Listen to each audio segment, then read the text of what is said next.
பேருக்கு பாத்தீங்கன்னா உடம்புல எப்பவுமே தாங்க முடியாத எரிச்சல், தலையில இருந்து கால் வரைக்கும் ஊசி குத்துவது போல இருக்கும். சில பேருக்கு பாத்தீங்கன்னா உடம்புல ஏதாவது ஒரு பகுதியில மட்டும் அதிகப்படியான எரிச்சல் இருக்கும்.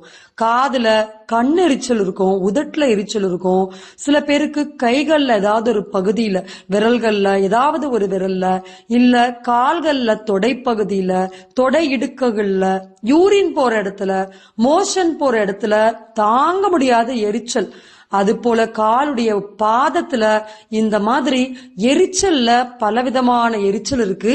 ஆனா இந்த எல்லா எரிச்சலுக்குமான தீர்வுகள் தான் நம்ம இதுல ஒரு ஒரு ஒற்றை தீர்வுகள் தான் நம்ம இந்த பகுதியில, இந்த வீடியோ பகுதியில நம்ம பார்க்க போறோம். சரி, இந்த எரிச்சலுக்கான காரணங்கள் அதை பத்தி நம்ம முதல்ல தெரிஞ்சுக்கலாம். எந்த விதமான எரிச்சல் உங்க உடம்புல வர்றதுக்கு முன்னாடியும் உடல்ல முதல்ல அதிகப்படியான சூடு கிரியேட் ஆகும். அந்த